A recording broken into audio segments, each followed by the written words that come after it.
오늘 말씀은 빌립보서 2장 5절 말씀입니다. 빌립보서 2장 5절 한 절 말씀을 제가 봉독해 올리도록 하겠습니다. 너희 안에 이 마음을 품으라. 곧 그리스도 예수의 마음이니. 아멘. 2장이 시작하기 바로 직전에 1장의 마지막 두 절은 이렇게 우리에게 기록을 남기고 있습니다. 그리스도를 위하여 너희에게 은혜를 주신 것은 다만 그를 믿을 뿐 아니라 또한 그를 위하여 고난도 받게 하려 하심이라. 너희에게도 그와 같은 싸움이 있으니 너희가 내 안에서 본 바요 이제도 내 안에서 듣는 바니라 라고 말씀하면서 우리의 성화의 삶을 살아가는 모든 과정들 가운데 믿음의 선한 싸움이 있다. 성경은 우리에게 그렇게 가르쳐 줍니다.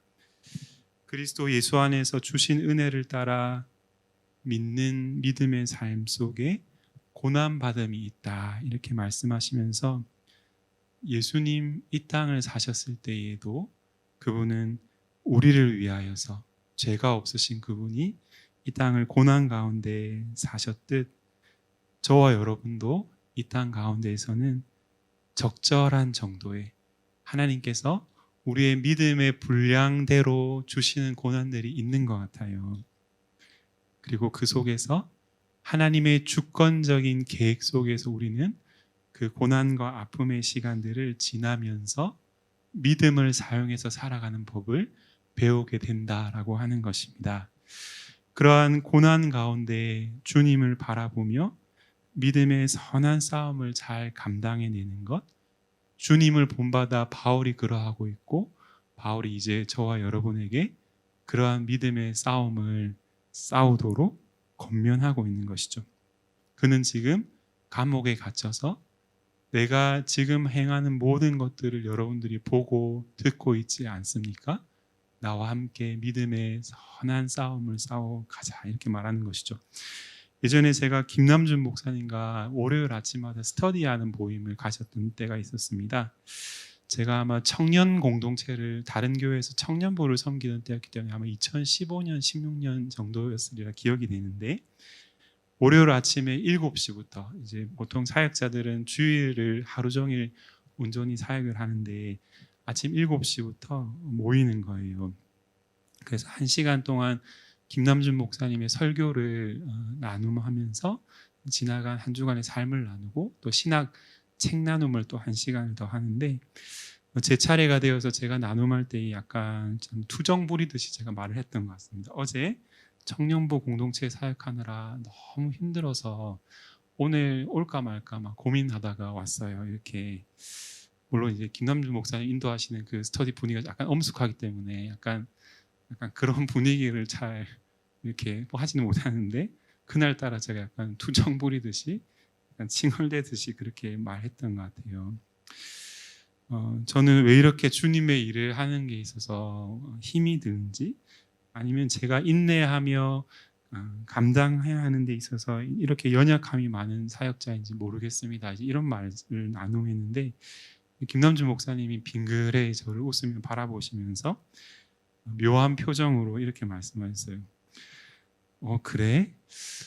난 어제 밤부터 당회를 시작해서 오늘 새벽 3시까지 당회하다 왔어. 이렇게 하시는 거예요. 다들 이제 웃음을 터뜨리시더라고요. 근데 저는 마음으로 생각했습니다. 아, 그렇구나. 목회가 그런 거구나. 목사님은 저약 한 부서 담당 사역자로 이렇게 겨우겨우 쩔쩔매면서 사역하고 있는데 한 교회 담임 사역자로서 말로 다 할 수 없는 큰 문제와 어려움의 수고들을 감당하고 계시는구나라고 하는 마음을 느꼈던 적이 있습니다. 성도의 삶에는 이러한 믿음의 싸움이 있고 실은 그 믿음의 싸움은 우리의 신앙의 연수가 높아질수록 실은 더 커진다라고 하는 것이 우리의 경험의 증거이죠. 그리고 바로 그러한 내용을 1장 제일 마지막 2절에서 말하고 나서 오늘 우리가 살펴보게 될 2장의 1절부터 4절까지 내용이 나오는데요. 한번 제가 읽어볼까요? 우리 한 절씩 1절부터 4절 교독해 보겠습니다. 그러므로 그리스도 안에 무슨 권면이나 사랑에 무슨 위로나 성령의 무슨 교제나 긍휼이나 자비가 있거든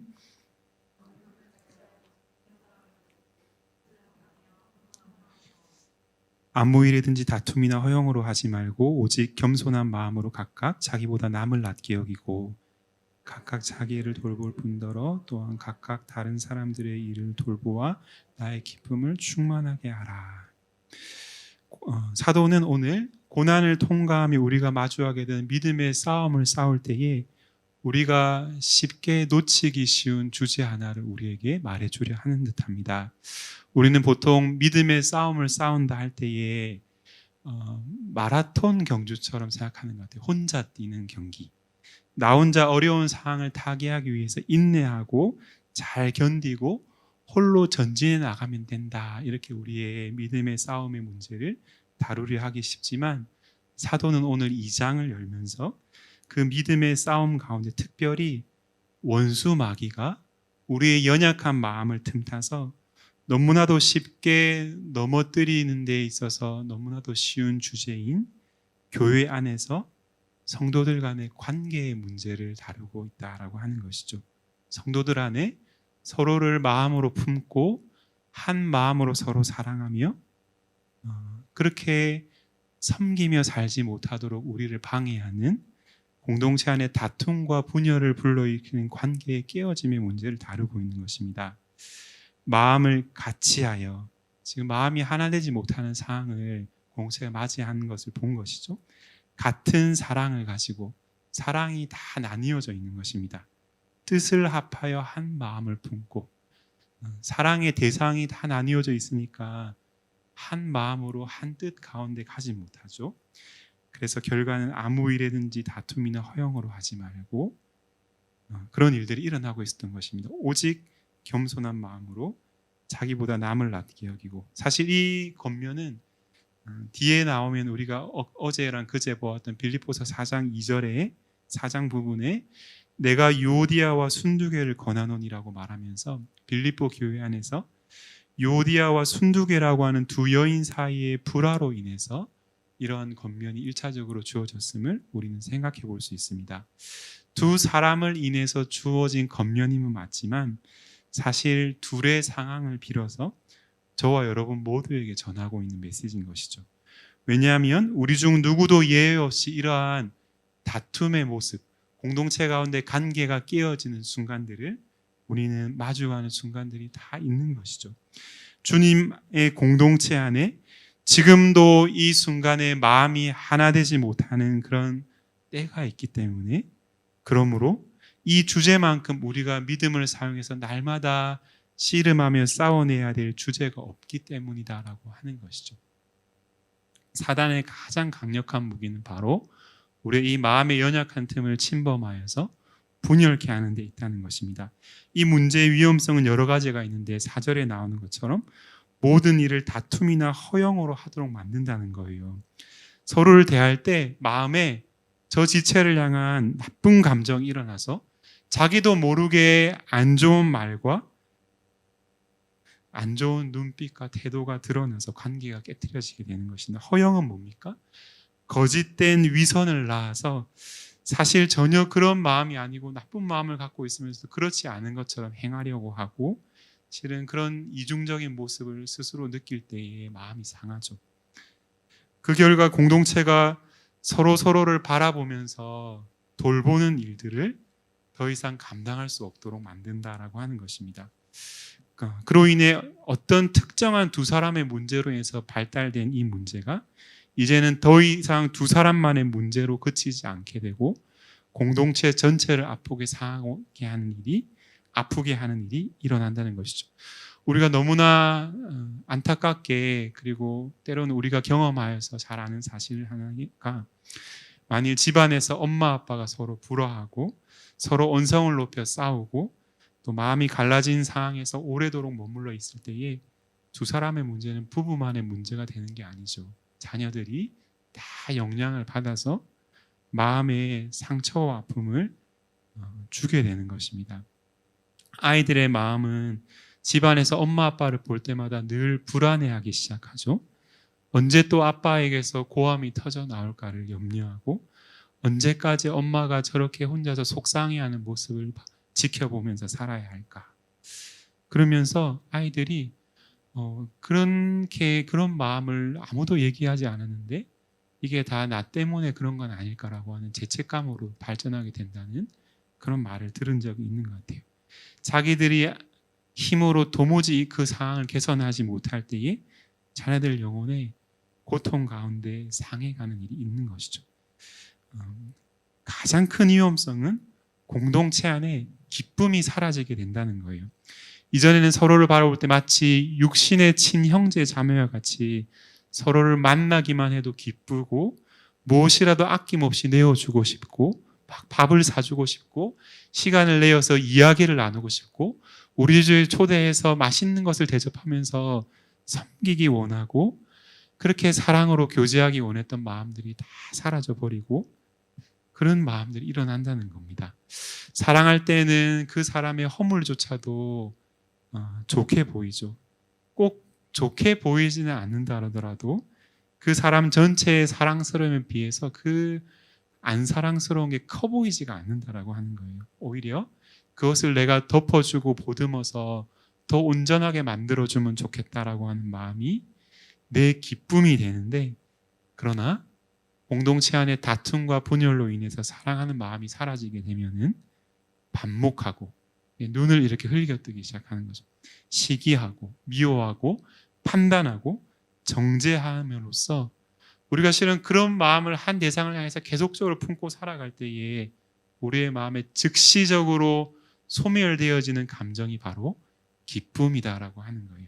기쁨. 이것이 얼마나 슬픈 일인지를 한번 상상해 보세요. 언젠가 제가 저희 아내랑 밤에 이제 침대에 누워서 같이 한번 생각해 봤어요.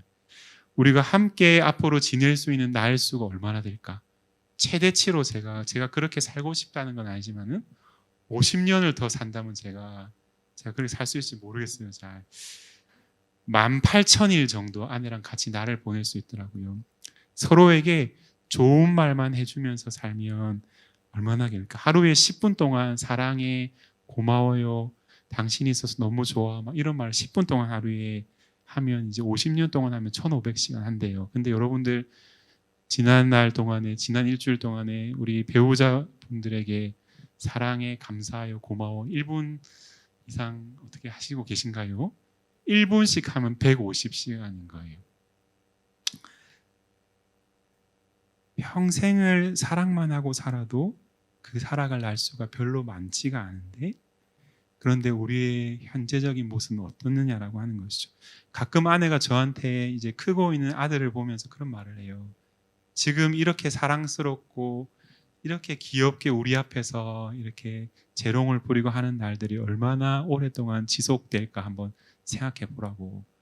그러면서 지금 하고 있는 다른 일들 멈추고 여기 와서 앉으라고 이렇게 저희 아내가 저한테 말을 합니다.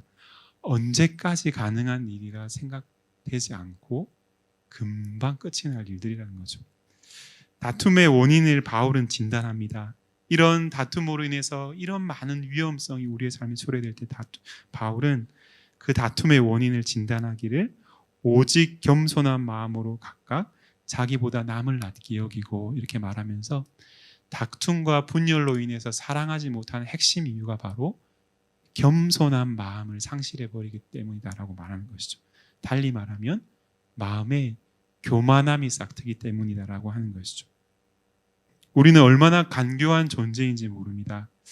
우리는 1절에 나오는 것처럼 권면하고 위로하고 긍휼함과 자비함으로 영혼을 대하는 순간에도 주님이 너무나도 기뻐하시는 그 일들을 다른 사람들을 향해서 행하는 그때에도 우리는 마음의 교만함의 동기를 가지고 얼마든지 그런 일들을 행할 수 있는 그런 존재들인 거예요. 내가 너보다 좀 더 나으니까 내가 이 정도 너한테 줄 수 있지라고 말하면서 우리는 교만함의 동기가 되어서 권면하고 위로하고 긍휼하고 사랑으로 섬기는 때에도 불쌍하니까 내가 해줄게 이런 마음을 갖고 사람들 섬길 수도 있는 그런 완고한 마음을, 교만한 마음을 은연중에 품을 때가 있는 그런 존재다라고 하는 것이죠. 왜냐하면 우리의 조상이 아담이기 때문입니다. 아담이 선악과를 따먹은 핵심적인 이유는 교만함이었어요. 나보다 남을 낮게 여기는 수준이 아니라 하나님보다도 더 자신을 더 낮게 여기는 그 교만함이 그 범죄를 낳았으니 저와 여러분들은 그 아담의 부패한 본성을 가지고 태어난 후손으로서 나으면 얼마나 더 나을 수 있겠습니까? 이 모든 문제에 대한 유일한 해결책은 바울은 2장 1절과 5절에서 우리에게 가르쳐 주는데요. 핵심은 그리스도를 바라보라는 것입니다. 1절에 보니까 그리스도 안에 무엇이 있거든 이렇게 말하고 있고요. 5절에 보니까 너희 안에 이 마음을 품어라 곧 그리스도의 마음이니 이렇게 가르칩니다. 예수님이 어떠한 마음인지를 제가 요한복음 13장 복음서에 나오는 한 장면을 여러분과 함께 나누기 원해요. 요한복음 10장은 6월절이 다 되어서 십자가에 오르실 날이 얼마 남지 않은 시점에 주님이 제자들과 성만찬을 함께 나누시면서 자기의 사람들을 사랑하실 때 끝까지 사랑하시더라라고 말씀하면서 13장이 열리는데 그 사랑을 베푸시는 장면 그림으로 우리를 초대하게 될 때 우리가 발견하는 모습이 무엇입니까? 그리스도가 허리에 수건을 두르고 계세요. 그리고 그 12명의 제자들 앞에서 무릎을 꿇으시고 예수님께서는 제자들의 가장 더러운 부위라고 할 수 있는 발을 주인 되시고 선생이신 그분이 닦으시는 장면을 우리에게 보여준다라고 하는 것이죠. 사랑하는 형제 자매 여러분, 한번 생각해 보십시오. 그리스도가 온 천지 만물을 지으신 창조의 영광을 지니신 가장 높고 존귀하신 아름다우신 그분이 저와 여러분들의 발 앞에 무릎을 꿇고 앉아 계셔서 우리의 가장 더럽고 수치스럽고 치욕스러운 우리의 발을 닦아주시면서 그분이 우리를 씻겨주신다 그랬을 때에 더 이상 누가 우리 앞에 자신을 낮추시고 더 이상 누가 우리 앞에 우리를 향해 위로 올려다 보면서 우리를 섬겨주실 때에 우리가 인생의 모든 교만과 악을 버리고서 겸손해지지 않을 수 있다는 것입니까? 밑에 누군가가 무릎을 꿇고 있을 때 우리는 위에서 아래로 내려다보죠. 누구를 더 아래로 내려다봐야지 우리의 마음속에 이 교만함을 내어버리지 않을 수 있겠습니까? 주님이 우리를 위해서 발을 씻기시고 친히 낮아지시고 종이 되시기까지 우리를 섬겨주고 계시는데 우리는 어떻게 다른 사람들을 바라보면서 그런 교만과 나를 더 낮게 여기는 태도로서 상대를 대할 수 있겠느냐라고 하는 것이죠. 내가 주와 선생이 되어 너희 발을 씻었으니 너희도 서로 발을 씻어주는 것이 옳으니라. 빌립보서 2장 8절부터 11절을 한번 제가 읽어드리겠습니다. 자기를 낮추사 죽기까지 복종하셨으니 곧 십자가에 죽으심이라. 이러므로 하나님이 그를 지극히 높여 모든 이름 위에 뛰어난 이름을 주사 모든 무릎을 예수의 이름에 꿇게 하시고 하나님께 영광을 돌리게 하셨느니라. 우리를 위해 친히 낮아지시고 종이 되시되 십자가에서 죽임 당하심으로 생명 주시기까지 우리를 사랑으로 섬겨주신 그분을 하나님이 지극히 높이셔서 이제는 바로 그분을 위해서 우리가 무릎을 꿇고 그분의 존귀의 영광을 올려드리면서 우리 자신의 헛되고 소망 없는 존귀와 영광이 아니라 예수 그분의 존귀와 아름다움을 찬양하며 그분께 영광을 돌려드리는 삶으로 저와 여러분을 초대하시는 것이 바로 복음으로 말미암아 새롭게 되어진 믿는 성도의 삶이다라고 하는 것이죠. 사랑하는 성도 여러분, 복음은 그리스도께서 우리를 위해 십자가 위에서 행하신 그 모든 놀라운 은혜의 구원의 일들은 저와 여러분들을 겸손하게 만듭니다. 그분이 우리를 위해 죽임 당하셨기 때문에 죄인된 우리를 위해 그런 사랑을 보이신 그분 앞에 우리는 겸손케 되고 또한 그 겸손은 우리를 하나로 연합되게 만듭니다. 그리스도와 그분이 행하신 복음을 날마다 묵상하십시오. 우리가 생각하는 그 어떤 죄인보다도 더 추악하고 더러운 범죄자되었던 우리를 얼마나 크신 사랑으로 사랑하셨는지를 바라볼 때에 우리의 마음속에 있는 교만함이 지워지고 우리는 겸손한 심령으로 다른 영혼들을 대할 수 있게 된다는 것입니다. 오늘 하루를 살면서 주님께서 그리스도를 닮은 겸손함으로 우리를 하나로 연합되게 해주시고 또한 그 사랑으로 우리를 세상을 섬기는 삶을 살게 하시기를 간절히 빌고 원합니다.